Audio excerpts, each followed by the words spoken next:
किसी समय की बात है, एक राजा ने अपने दरबार में पंडित जी को पूजा पाठ के लिए बुलाया।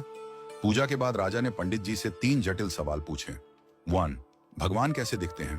2. भगवान कहां तक देख सकते हैं? 3. भगवान क्या करते हैं? पंडित जी थोड़े सोच में पड़ गए और बोले, महाराज, इन सवालों के उत्तर देने के लिए मुझे थोड़ा समय चाहिए। राजा ने उन्हें 1 महीने का समय दिया। पंडित जी घर लौट आए, लेकिन कई दिनों तक उत्तर नहीं सूझा। उनकी परेशानी देखकर उनका बेटा बोला, पिताजी, आप क्यों चिंतित हैं? पंडित जी ने उसे राजा के सवालों के बारे में बताया। बेटे ने आत्मविश्वास से कहा, पिताजी, आप चिंता ना करें, मैं इन सवालों का उत्तर दूंगा। अगले दिन दोनों राजा के दरबार में पहुंचे। राजा ने पंडित जी से पूछा, पंडित जी, आपने मेरे सवालों के जवाब खोज लिए? पंडित जी ने कहा, महाराज, मेरे बेटे ने इन सवालों के उत्तर देने का जिम्मा लिया है। राजा ने पूछा, तो बताओ, पहला सवाल, भगवान कैसे दिखते हैं? पंडित जी के बेटे ने मुस्कुराते हुए कहा, महाराज, कृपया एक कटोरी दूध मंगवाइए। दूध लाया गया। लड़के ने उसमें अपनी उंगली डालकर घुमाना शुरू कर दिया। राजा ने चौंक कर पूछा, यह क्या कर रहे हो? लड़के ने शांत स्वर में कहा, महाराज, क्या आपको इस दूध में मक्खन दिख रहा है? राजा ने सिर हिलाया और कहा, नहीं।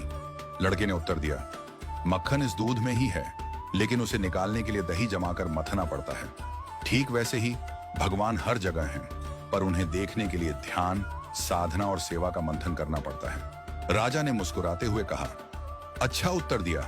अब बताओ, भगवान कहां तक देख सकते हैं? पंडित जी के बेटे ने कहा, महाराज, कृपया एक दिया मंगवाइए और उसे जलाइए।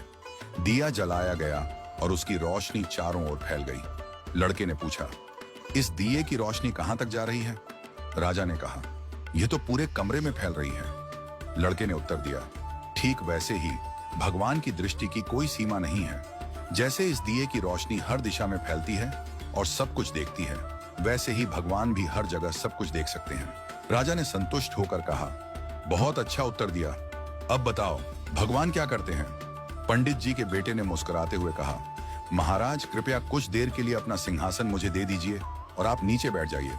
दरबारियों में खुसर पुसर होने लगी, पर राजा को जिज्ञासा थी, इसलिए उसने उसे सिंहासन पर बैठने की अनुमति दे दी। लड़का सिंहासन पर बैठकर बोला, महाराज, अब देखिए, अभी तक आप राजा थे और मैं आपकी प्रजा था, लेकिन अब मैं राजा हूं और आप मेरी प्रजा हैं।